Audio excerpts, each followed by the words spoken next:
Recording, guys. Listen, it's a special edition of the BNC Hideout podcast. It's your host, King Dennis. We got Adonis right here on my left. And before anything, I want to wish Happy Mother's Day. It's a special edition. Do something special for your mom, alright? She brought you into this world for a reason. Alright, with that being said, before we're not no flashcards today. Today is going to be educational. Today we got our special guest with us. I'm going to start right here. Introduce yourself. The viewers need to know who you are, alright? So it's on you now, alright? Alright. Tell us about yourself, college, anything, what you're doing right now. We need to know. We got the time today. Yeah, so hi guys, I'm Chris. I'm just grateful and blessed to have, to be on with y'all, and I do a lot. I mean, hopefully we'll get into some of that later, but just really love these guys and Catherine there. I've known Dennis for a while. Just excited to be here and have this conversation. Alright. With that being said, we're gonna go to my right of me. Alright, introduce yourself. Tell us a little bit about yourself. Okay, my name is Catherine. Thank you guys for having us here, and I'm excited to. We'll get canceled today. I'm kidding. No. I'm excited. I think. I don't know. We all have different opinions, and that's great. And it's always nice to listen to different views. Exactly. All right. With that being said, guys, we're going to start with our first question. Today, I want to start with financial advice. Right? I feel like we need to get our money right. You know what I'm saying? 2021. That's what it's focused on. So with that being said, like Chris, do you have any? Like Jay-Z, if you can't buy it twice, don't buy it. Like, what's something that you stand by for? Like, what's something you have a budget? But what's something you stand for? Well, let's start with budget. All right, let's start with that. I think if I've had people come up to me and like, hey Chris, I'm trying to get my financial life in order. Right. I'm trying to, save some money. I want, here are my goals. These are the things I'm trying to get at. And my first question to them is, do you have a budget? Because in anything in life, if you don't have a plan, how are you gonna get there, right? So a budget, people look at a budget as like this thing that's like very restrictive, and it's like, oh my gosh, I can't spend no money because I have a budget. Right. That's not what a budget is. Right. A budget is a financial plan. Right. Exactly. It's a difference. It's a plan, right? It's a plan that tells your money what to do. Exactly. So a lot of people are used to living with where money comes in every month. Right. And it goes, right? Exactly. But when you do a budget, what that does is it's like, oh no, $100 is gonna go here, $100 is gonna go there, 50 is gonna go here. Exactly. So you're telling your money what to do. That empowers you. Right. And in my experience, people who I've helped get on a budget. So I run a website called 360 Financial Planning. I was a finance major in school, and I help people meet their financial goals. And so people who I've worked with, I've seen just how they get a sense of like, oh man, it feels like I got a raise. And when they start doing a budget, the reason for that is because they're organized. They're organized. They know where all their money's at, and they know where all their money's going, right? And I love to tell people, I said, your budget, think about, if you make $2,000 a month, think about those $2,000 as little soldiers. You have 2,000 little soldiers working for the kingdom, working for the country of Dennis. Right. I like that. I really do like that. So imagine the U.S. If the U.S. had 2,000 soldiers, and they just didn't, and they weren't organized, like the soldiers just did whatever they want to do, went wherever, and you didn't even know, it's gonna be chaos. Right. Exactly. You're not going to be able to really protect yourself adequately, right? Exactly. Soldiers dying left and right. So your $2,000 in this case are your 2,000 soldiers, and you get to station them, right? And so that would be my first advice when it comes to anybody who's looking to get their money right, is get on a budget. and stick to your budget. And remember, when you control the budget. So, you know, if this month you allocated a little less money to, you know, say Uber rides, you know, then you really need it, and you can change that next month, you know. And so you're totally in charge of it, right? You can adjust, you know. But the budget is a plan, and you need a plan if you want to get anywhere. Nobody just wakes up and wins the Super Bowl. Right. You know, you gotta have a plan first. You know. Game plan. Yeah. Okay. I like that. 2,000 soldiers, guys. Right? Exactly. The country of Dennis, or whatever the name is, the country of their soldiers. Don't send your soldiers to his country. Alright, I always need some extra help, alright? It doesn't hurt. Some extra soldiers. Alright? So, do you want to elaborate? Is there something that do you have a budget yourself? I actually do. Okay, okay. I have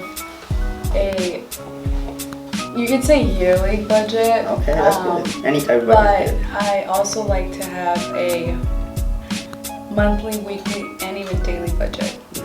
So if I know that, let's say, okay, Mother's Day is now, like today. Right. So that meant I was going to go easy on fat, like, you know, like food. Right, exactly. Instead of like going out or like getting Chipotle, I knew like, okay, I don't have to, but I want to give my mother and my grandma some gifts. So now that goes into that. So I'm more aware of like where my money is going, like Chris said. Exactly.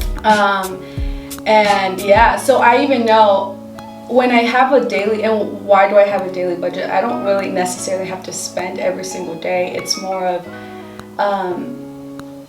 every day I know how much I can, if I were to spend every day, how much I should or I could, right? Because sometimes we buy stuff that, one, we don't need, right? And then two,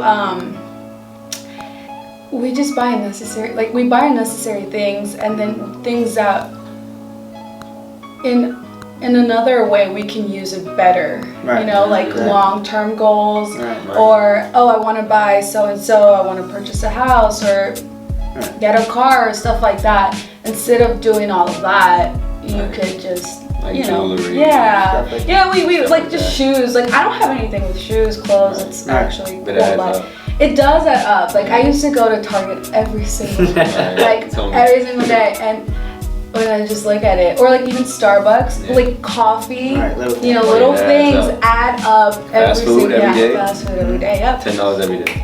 Yeah, like $5 every single day, like even $3 every single day, you know, instead of just doing that. So yeah, budget is awesome, I think. Everybody should have one. Everyone should have one. Alright, guys. Wise that analogy really helped me. Yeah, I like that. Yeah, I'm gonna start using that one, man. Now like that $10 at Chipotle is like, do I want to send my 10 soldiers? I need my soldiers. Absolutely. I think, you know, when it comes to a budget, with one exception, I think you should always be doing, there's only 3 things you can do with your money. You can save it, you can spend it, or you can give it. You know, and I think you should always be doing all 3, you know. And so like, I love Catherine's example about like, I have a certain amount allocated to give to my mother and my grandmother, you know, just for, you know, Mother's Day, right? And so I think that, you know, I'm a person of faith, you know, and I believe like, personally, like my money is not really mine anyways, it's just me managing it for God, you know. And so you know, so for a lot of Christians, the first thing we do is we tithe, right? Off the top of our income, and so like that's starter giving right there. Exactly. And then also like my wife and I, we have a certain amount allocated to just giving random acts of kindness to people, you know. And so I think, you know, again, going back to what we're talking about, right? Like those are your soldiers, and in the case of Catherine, like, you know, a certain amount of her soldiers is gonna go and bless her, her mothers, you know, in her life. Yeah. Yeah, that's perfect. Everybody, if you don't have a budget, get one. Or hit my man up. Right? He has a website. 360financialplanning.com. Exactly. I do financial coaching. Exactly. You can book a consultation with me, and we can look at your situation, and formulate a plan that works for you. Can I add something? Go ahead. Okay, before anything, I just want to give, I am so blessed to have met Chris. Because you got, and my recommendation, right, he's helped me. The reason why I do have a budget is because Chris has, just encouraged me to do that. I see how he and his wife just live his life, and it's such a blessing to witness that, and in all areas, not just financial, but relationships and in all sorts of areas, and it's been a big influence in my life. So if you guys, especially if it's money, I think a lot of people don't trust everyone. Right. He is a great guy for you guys to trust. Exactly. So, all right, guys. So that's gonna lead me to my next one. We're still staying with the financial business. So, Kat was telling me, you're an investor. You like to look at stuff like that. So, what are some tips that you can tell a guy who's starting a business? Right, or if he wants to get into investing, what are some things that you can tell him before he even gets into it? What are key things he should know?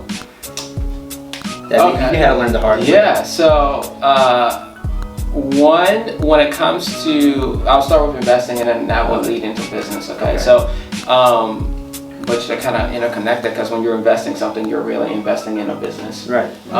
So if you're investing in anything, I don't invest in anything I don't understand. Okay, that's great. So, right now there is this whole hype around cryptocurrency and Bitcoin, Dogecoin, and all of that, right?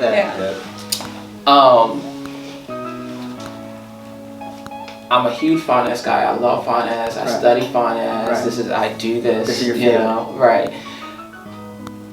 I don't invest in Bitcoin personally, and the reason for that is because I don't fully understand it yet. Imagine someone came off the street and said, "Hey, Dennis, I have a great idea on how you can make some money. All you gotta do is just invest in this thing I'm doing." And Dennis sits there. He listens to this person, and this person tries to explain it, and you don't understand it. Right. It would be silly of me to send 100 of my soldiers, to go and defend that, right? To go and defend that investment, right? So I think I definitely think there are people who make money in cryptocurrency and a lot of other investments. I mean, there's tons of different investment classes. There are futures, there are options, there are a whole bunch of different investment classes, right?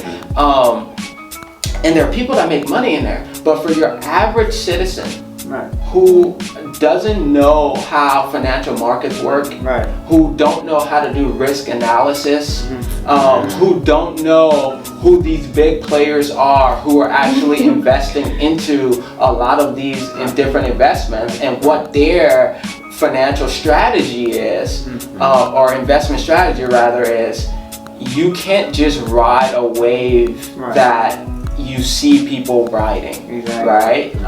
So investing in things you don't understand is a surefire way to lose your money.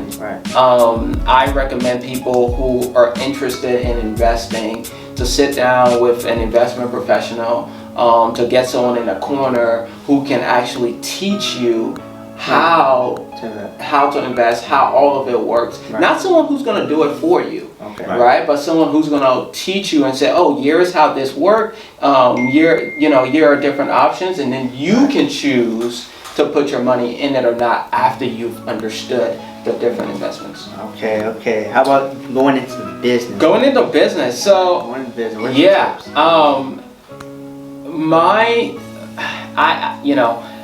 When it comes to doing business, I think there is, obviously there's a lot of different businesses that people do. Exactly.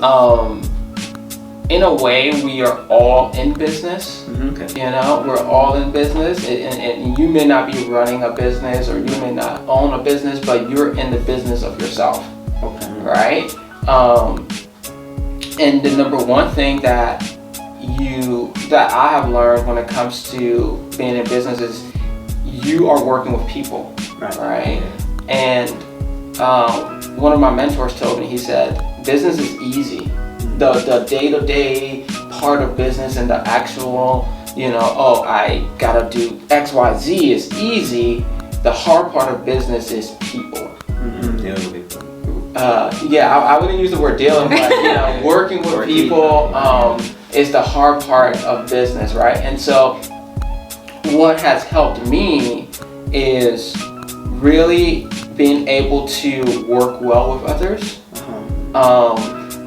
And the better I have become at working with others, the easier it is on the businesses that I'm a part of, right? Because you're dealing with people who you work with in business, and then you're also dealing with your customers. And so if you are a people person, if you can talk to people and you're a good communicator, Be like right? And if you have those skills, it makes it a lot easier. So I recommend building up your interpersonal skills with other people when in business. The other thing with business is, if you are a business owner, for example, I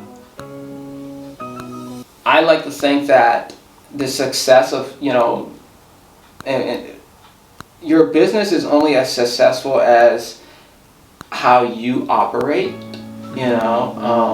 There's 3 P. I approach business with 3 P's, and there are people, process, and product. Product/service, because it could be a service business. So we just talked about people, right? Like, how do you work with people? And then the second thing is your product, right, or service. You want to have fantastic product or service that you provide, and then the last thing is your process. And the process is really what gets everything done and what gets your product in front of your customer. So those 3 things: people, process, and I like that 3 P's. Yeah, 3 P's: people, process, and product. If you can nail that down, and you can say, oh yeah, okay, we have good people behind this business. We have a fantastic product. And we have a great process. That's really, when I've seen those in businesses, that's how you succeed. That's how you succeed. All right, those are some great tips. I hope you guys wrote that down, because I'm absorbing it like a sponge. You always can learn from people. I didn't even know about the 3 P's, right, myself. So I learned something today. You always can learn something. So this is gonna lead me to my next question. So you're a manager, right? Yeah. So what do you feel like is the biggest key, whether it's dealing with your team member, right, or with customers? Because Kat told me she's never seen you mad at all, So how do you what is something that you do, or maybe you learned in the process of your journey? What is something that you do helps you to work with people, or help you improve your skills with dealing with not dealing, but working with people? Yeah. Okay. So first thing I had to learn is that it's not about me. It's not about me. So you had to swallow your ego. I had to swallow my ego. Swallow the ego. I had to swallow my ego, right? Swallow your ego. Right. So you have a client, you have a customer who is upset, right? Automatically we get defensive. Automatically we take, our body language change. We might go, right, your whole demeanor change, right?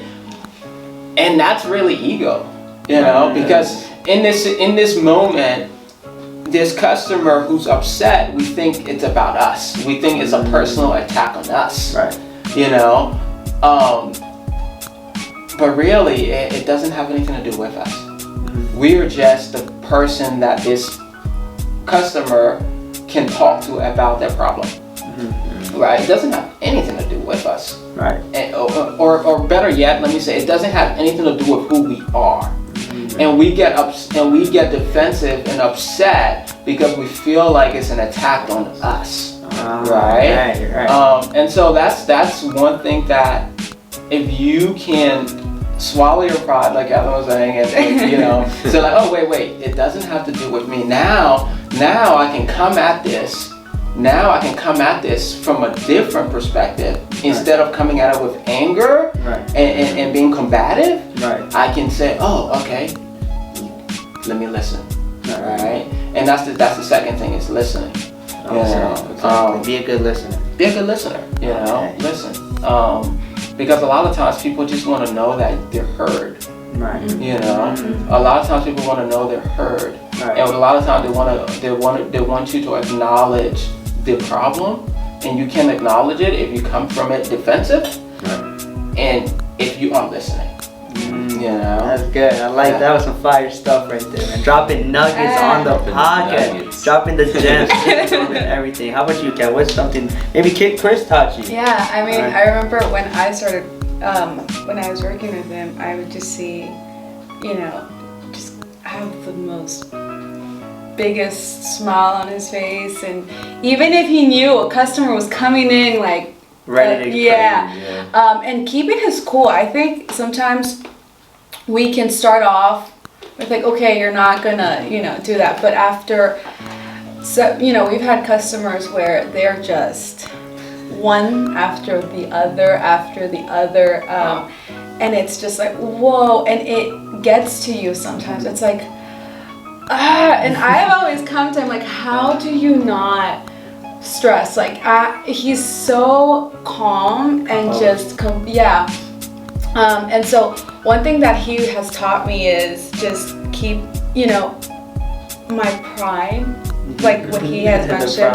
I'm still working on it, right? But like, we're all, right? But like, I'm very prideful.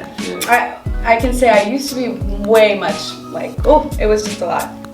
And I would always look at what, you know, oh, you're being disrespectful. Like, you know, we've had, you know, some experiences when like our employees have like gone off on the customers, and you can react that way. But at the end of the day, it's like, he's taught me this one thing, like your life is like a string, right?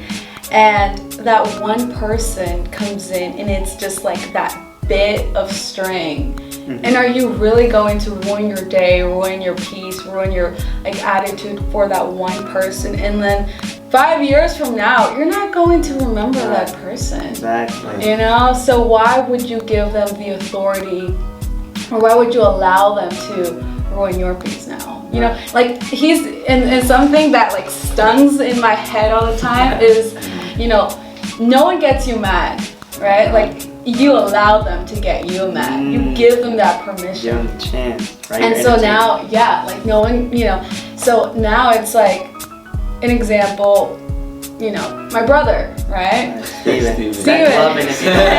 Right? Like, oh, we start arguing or whatever, or like your boyfriend or whoever the case may be.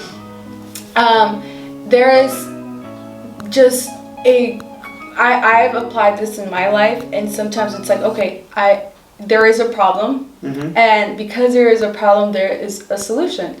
So let me calm down and let me just see, like, just process like what's going on, like because our emotions just entangle all of us, right? So, and then it's like, okay, maybe I caused something, right? Maybe it's true, like I got them mad, but was it my intention? Or, you know, you have to process that, and then it's like, you're not getting me mad, it's okay, I'm not mad, you're not, and I don't want to get you mad, and there's that communication where, you know, and this prevents a lot of problems. Like, this can prevent so many things. I've had to deal with, like, well, thankfully, like, my friends are not, like, like the friends that I have we don't scream, we don't yell, we don't get into problems or anything. Not toxic. Thankfully. Because a lot of it's hard to find friends like that out there. And I have like 3, right? But those 3 are just, I know that at the end of the day, it's like, we've never had a problem. We just, they know that my intention is never to harm them. Right?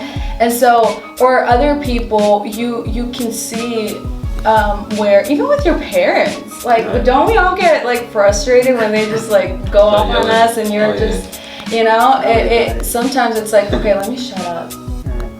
Like, let me not respond. Like, let me just calm down, and maybe later on, I had this one moment when I got very mad, and I just like left, and I just, I had to go somewhere and just like blast music and just like remember like that problem wasn't defining me, you know, like where was, sometimes we end up in problems because maybe our heart's in a different place and we don't know it, and that just speaks out into like what we have inside, right? So that's something that, sorry, I get into like little tangents here. Yeah, it's good. But we have the time today. We have the time today. But going back to like, you know, people and your patience, I think I don't know, I don't let people get me. Like, I protect my peace. Like, I am a big advocate of like protecting your peace. It's everything. Your life is stress-free. You are more happier. Even if people, like, I think people are so engaged, or they're so, you could say, they crave the acceptance of other people, and that's when we go wrong, because we now think we're people pleasers. I don't really mind if you don't like me, just respect me, because I'll respect you, you know? Like, even if we have different beliefs or different values, at the end of the day, there's something that respect, you know, there's, even, I don't hate anyone. Thankfully, I've never hated anyone. I've gone through some stuff, but don't hold grudges. Don't let things get to you, you know? That's something I would just say. I like that. I learned a lot in that conversation right there. So this is going to lead me to my next question. You know, you being the leader that you are, the manager, so what do you feel like is the most important thing when it comes to, because, you know, Catherine told me the store wasn't the same how it was now, like, you know, so what are things that you saw when you first got there, like, oh, I need to fix this, I need to fix this is wrong, like, what are things that you feel like something as a leadership, as a manager, what do you think is the most important thing? I think what I said earlier, you know, people, process, and product. That's the most important. I think you have to always be looking at those three things. So we have, you know, amazing product. We didn't have good people, you know, and so that was something that we kind of had to change, and because it's the people that create the culture. Right, that's true, exactly, the vibe, the energy. Yeah, you know, so you always want to, when you're working with people, you always want to work with people who will contribute to the culture that you're building, or the culture that's there, you know? And I think the other thing too to keep in mind is, we always like to say it's not personal, it's just business, but business is personal also, you know? And so like you have to also understand, like, you're working with people, and you have to be able to have latitude to give people space when they need space, right? You know, and you get a lot of people who manage people, and you're breathing on their necks, and you're, you know, micromanaging, and you're, you know, there's just a lack of trust. And if, and at least for me, if you don't trust someone, why do you work with them? And so you have to have that latitude, and you have to be able to give to people, right? And you have to be able to have that space where people feel comfortable, you know, working with you, right? So that's very important for us, you know, and what we do. I also would say, when it comes to, you know, leading people, you gotta be the first one to do it, right? Like, you have to, you have to be willing to do everything and anything that you're asking someone else to do. And so that's super important. And then the other thing is, not only is that important, but that's what people are gonna do. Like, they're gonna do, they're gonna go to the rhythm that you play.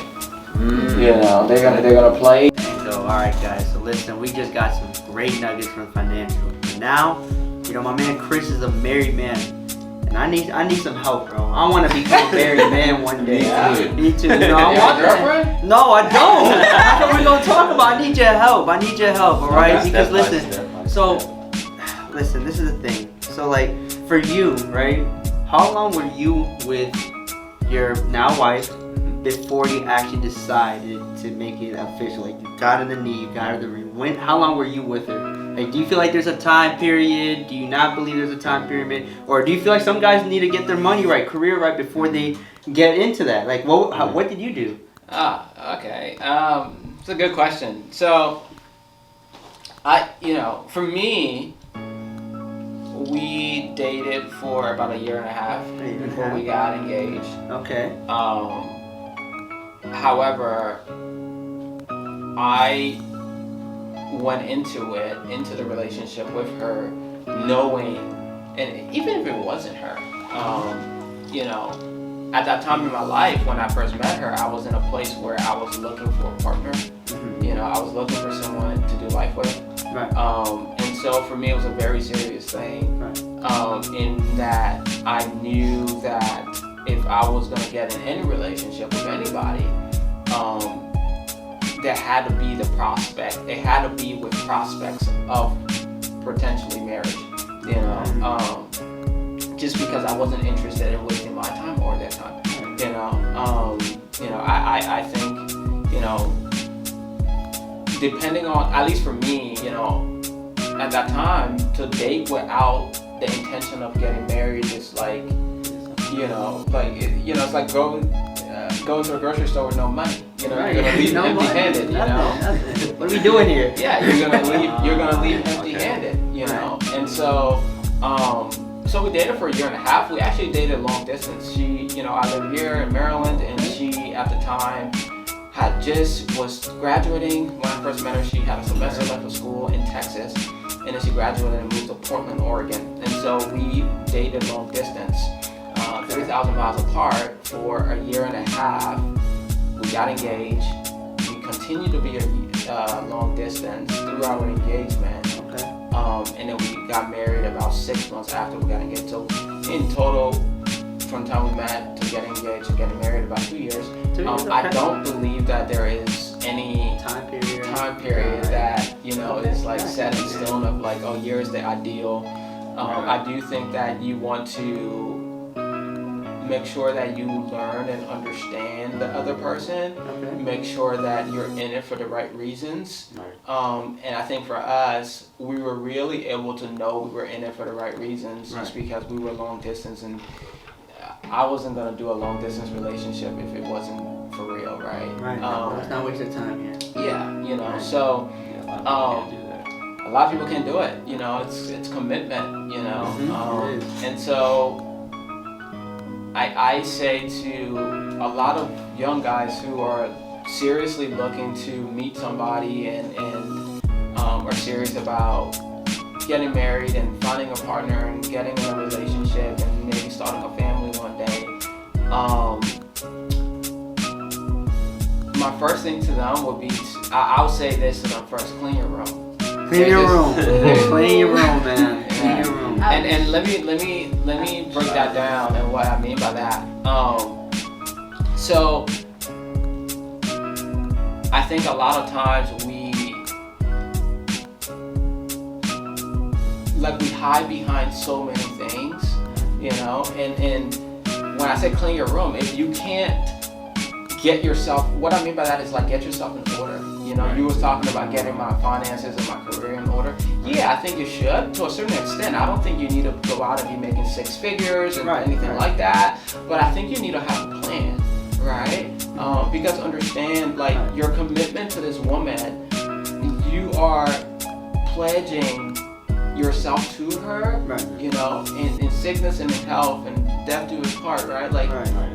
But at the same time, you have to understand, like, it's a responsibility that you have to her to care for her in all ways. And so does she to you, right? And so for both of you, not just, and this isn't just to men, right? Like, this is to women too.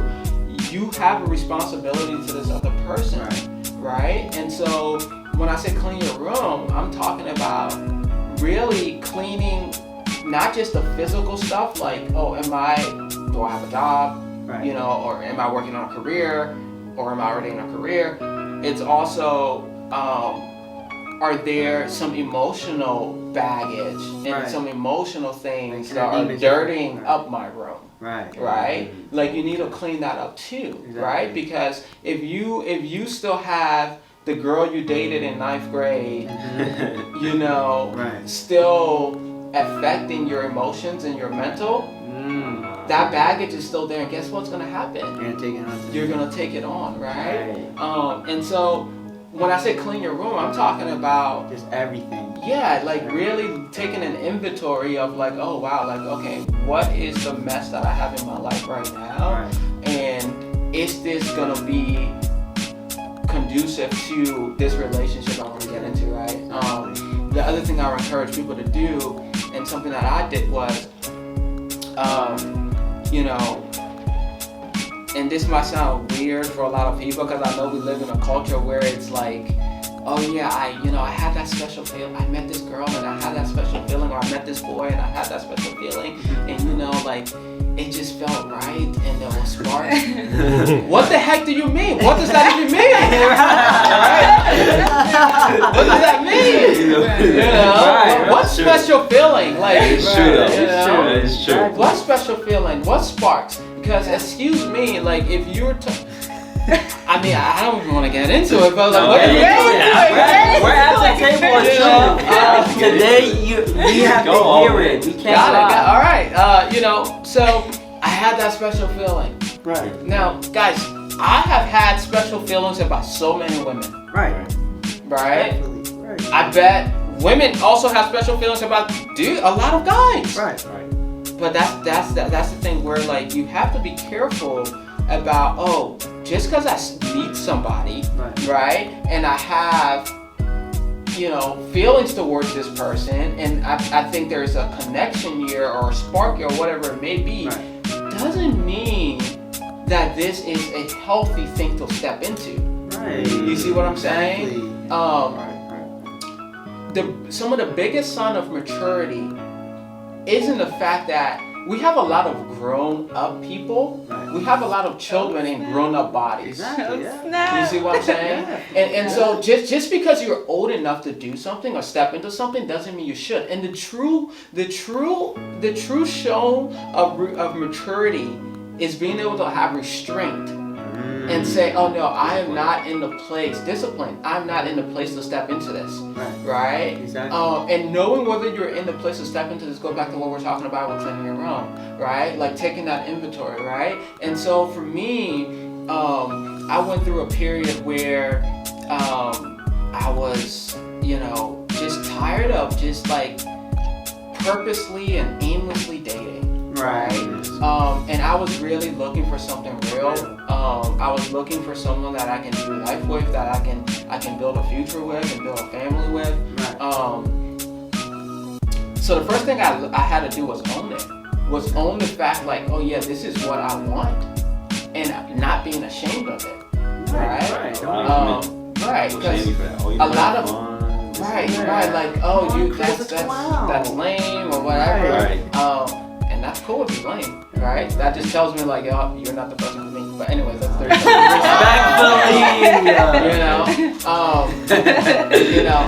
So like I had to take ownership of that. I had to take ownership of that, right? I have a buddy right now who is in a place in his life where he is also looking for a partner, and he's dating and he's meeting new people. And I said, dude, we'll talk and I asked him about like if he's seen anybody, and but what I love about him is that he has taken ownership. He's taken ownership. He is not afraid to say like, oh man, this is what I desire. Like I am looking for a partner. I'm looking for a wife. Like I want to meet someone I can do life with. And I told him, I said, dude, like imagine the day when it actually happens and you meet someone and you get married to this woman and you can tell her like I actively search for you. And so like, anyway, going back to my story, so I taking ownership of it, cleaning my room first, right? Taking ownership, and then I had to kind of like get my grocery list. Now, don't get me wrong, people. Don't. Right. Respectful. Don't get me wrong. I'm not trying to objectify people or say like, oh yeah, you have to like be looking for X, Y, Z in someone. This is what you Right. want. But what I need. So my list. Okay. Good. So what was important to me was finding someone who had the same views on money. Big. Faith. Right. Boundaries when it comes to friends and family. Okay. Can you elaborate on that a little bit? I'll elaborate on all of them. And kids. Okay. So those were the 4 things that I needed to like for it to work between me and somebody. Oh, and there's a 5th one. Open-mindedness. Those were the 5 things that I needed, right? That I knew that was my non-negotiables. Right? Everything else is negotiable, right? We start with money, and we started this conversation talking about money, right? Like,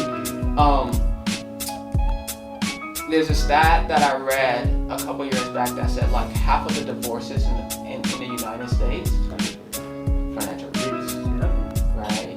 And so like if you can iron out that part, right? If you can get that part behind you guys, and how do you do that? You make sure you're on the same page about money, how you spend your money, and then also making sure that you're coming into this marriage, making sure that you guys are going to be able to support yourselves, right? So if you can do that, you just giving yourself a leg up to succeed in your marriage. That's right. So finances was important. Secondly, boundaries when it comes to friends and family. Okay, this is a good one. Let's talk about Yeah, so let's talk about that. Is your wife, does she have girls' night out? Do you have boys' night out? Yes, absolutely. Okay, so respect that. So, for us, come on, this is a table of shit. It's different when you lie. Let me drink some water. Drink some water. So, the problem today is, one of the problem with, and the reason why I wanted someone where we can be on the same page with boundaries with friends and family is just because we now live in a world and in a society where everybody can be in your business. Everybody can be in your business. Everybody can know what you're doing. Right. So like for example, like our wedding was not posted on social media. We don't broadcast our lives on social media or to other people. So we know like, okay, year is like for example, say we go out with friends, right? Like we've all felt that social pressure of like, man, it is 11 o'clock at night, but like everybody's still here chatting, and so I still gotta be here. Because it'd be rude and weird if I leave. No, for us, we needed to know like, oh no, it's time for us to leave. Right. Like it's time for us to go home. Right. We also,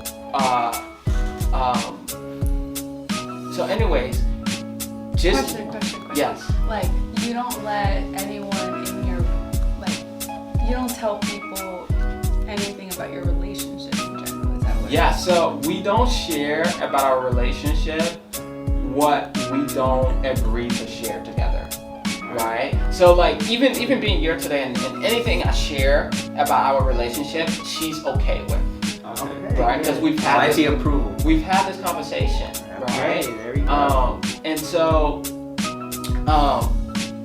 especially when it comes to boundaries with families think they're entitled to your life. And to their input in your life, right? And so, we are. Luckily, we have family who are very respectful of boundaries and just of our relationship. But I mean, like we all know people who have families who just like, oh, like why aren't you guys doing this yet? Right. Have you guys thought about this? Like, whoa. So exactly. So that was very important to us. The next thing was being on the same page with kids. So what I mean by that is just like how many kids do we want? and how we gonna raise them. Okay, gotcha. And then finally, just someone that was open-minded. Just because for me personally, I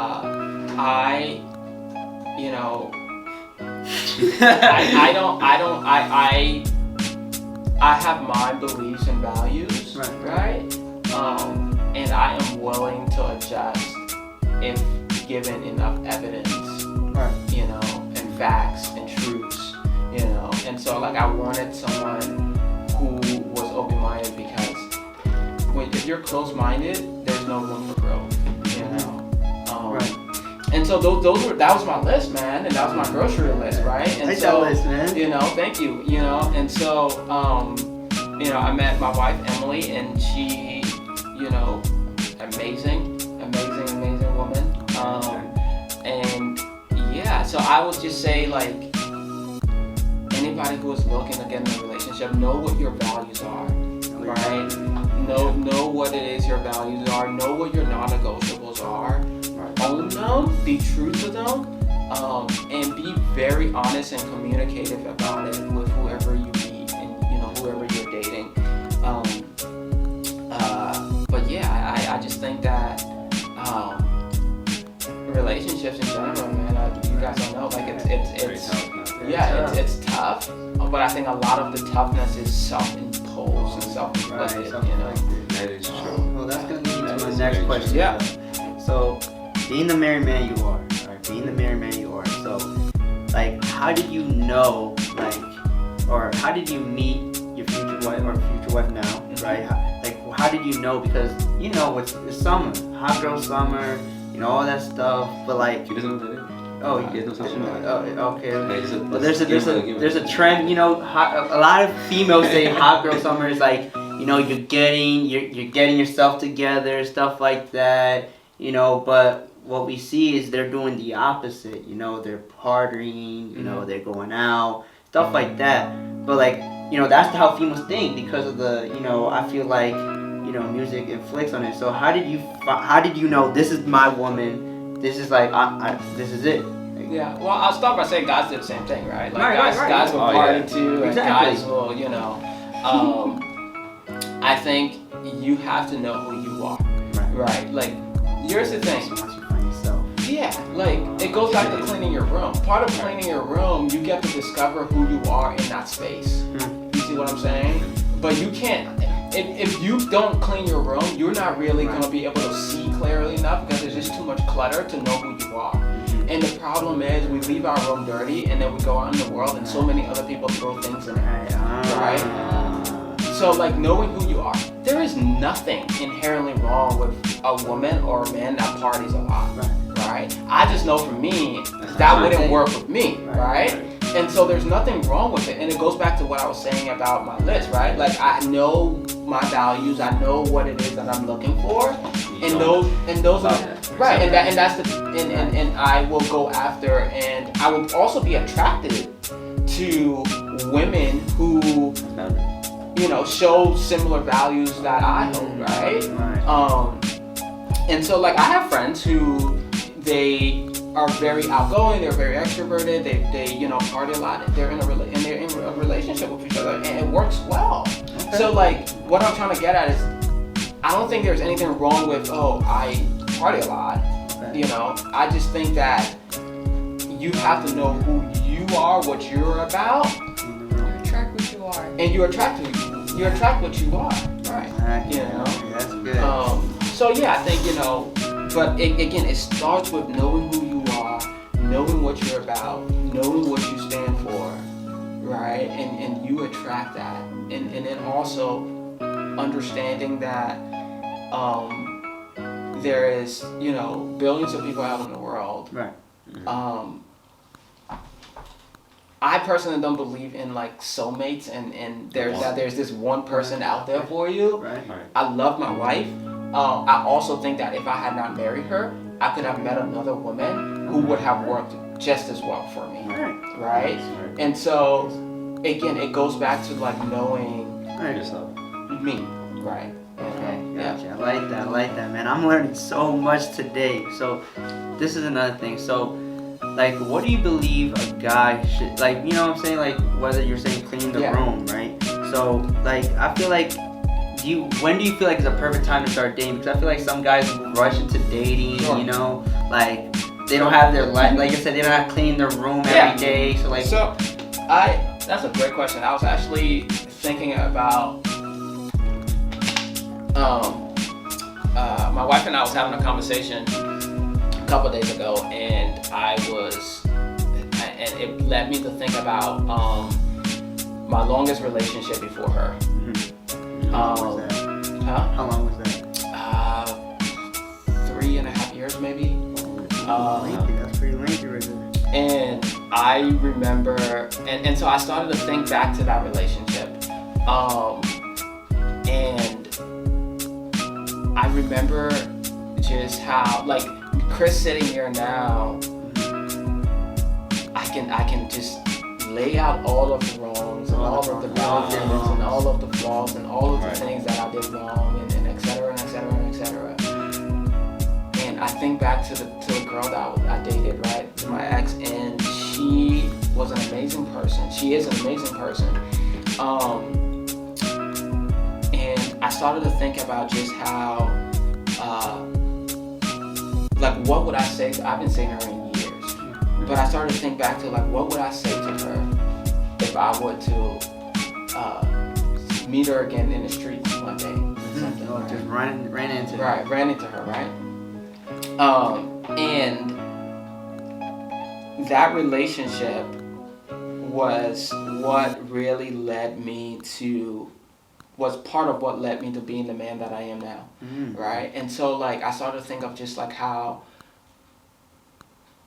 like, she really molded me into who I am now. Like, that relationship and then the breakup really helped me become who I am today, right? And so, like, you know. All right, keep going. Oh, so no, go ahead. All right, so how did you deal with your breakup? Because a lot of guys, they go that's a good women, party. But how did you personally deal with your breakup? I'll get there. Okay, I'll get there. So I started to think, like, if I ran into her today again, I would say, like, you helped me become who I am today, right? It's unfortunate that she had to be the person that took all of my stuff, all my shit. Excuse my language. No, go ahead. You know, took all your shit. But that's why I was telling my wife Emily. I was saying, like, you should be grateful to this woman, right? You know. I love how you guys are very, like, vulnerable. Yeah. Like, you guys are, like, you guys talk, and when hearing you, it's just like, whoa, like, a lot of couples keep everything to themselves, A lot of people freak out. Whoa, you thought about your ex? Yeah, exactly. Right. Why you think about them? And so that my ex, she taught me what it meant to be, you know, and what I was just summing it as is, like, it was unfortunate she dated the boy Chris, right? But she helped turn the boy Chris into the man Chris, you know, and when that breakup happened, so it actually, so she broke up with me. She broke up with you? Yeah. Wow, you took his shit and then you break up with him? What is that? You know, 2 weeks before my birthday. Wow! I happened to me too. Hey, brother, we all really a week before my birthday. I'm like, wow, that was fun. Yeah. Like, so, I at the time went down this spiral that just led me to doing a lot of things that I'm not proud of, you know. It led me, through this 6-month period of doing things that I just wasn't proud of, right? And but after that, I started to do a lot of introspection and say, like, okay, stop pointing fingers at her and at you, but look at why is it that you acted this way in this relationship? Why is it that you went about it this way? Why, you know, what led to this breakup? Okay. And through that, I then met a lot of people. A lot of people who have helped guide me through my life. A lot of people have helped get me where I am right now. And so I started to look just at how the world viewed relationship and how everybody went about relationships, right? And how we, how we treated people in relationships, how we viewed it. And some examples is like, here's one perfect example. You look at marriages, right? And the success of a marriage is we only say marriages are successful when it's literally death do them part. Right? Like the successful marriage is the one where you got married and you guys died married. Right, exactly. But we don't look at the marriages where two people got married, had some kids, raised amazing kids who are now functioning adults, right? And they now are, say, maybe 65 to 70 years old, and they decide to split up. We look at that marriage as a failure, right? Why is that? Why is it that we only say marriage is a failure if they marriage is successful if you die with this person, right? I disagree. I think that couple who was married, raised wonderful children, and then 30 years later they no longer feel like their lives are right with each other and going in the right direction with each other, and they think that separate paths is what's best for them. I don't think that's a failure. I don't think that's a failure. Because here's the thing, I think we just look at it as like, oh yeah, they got divorced. But what if it was just a graduation? What if they just graduated to the next part of their life? To the next stage in their life, And so I started to explore all of these different concepts of how we view things, right? I started to look at other people's relationships. I started to look at what worked for them, what didn't work. I started to look at popular opinion around things, around specifically relationships, and it really helped guide me into the relationships I got into after that, and then eventually meeting my wife. And so I was seeking understanding, but I did. I mean, like I said, I went through a 6-month period where it was hard, man. I mean, like when you spend 3.5 years with someone, of course it's gonna be hard, right? And I think that's the other thing that I had to learn was like, there was nothing wrong with it being hard for 6 months. There was nothing wrong with it being hard for a year if it takes you a year. There's nothing wrong with it being hard, right? Because it needed to be hard. It needed to suck bad enough. Because we only change when we get sick and tired of being sick and tired, right? It needed to be hard enough for me to want to change who I was and how I went about relationships and stuff like that. And part of it, for me personally with that relationship, a lot of it had to do with how I viewed women, right? And how I went about, how I didn't really fully respect women. You see? Okay. Good. And that was a hard thing. In what way though? What did you respect about? I think a lot of times we can objectify women. I think a lot of times and here's how we objectify women. Like, I think it's more than just, oh my gosh, like, look at her and she's posting all these pictures and like, it's, we objectify them objectify women in a sexual way sometimes. We also objectify them in a maternal way, as in like, oh, she would be a good mother. And she would be good to have my kids or whatever, right? So we objectify women in both of those ways, right? But here's another way we objectify women.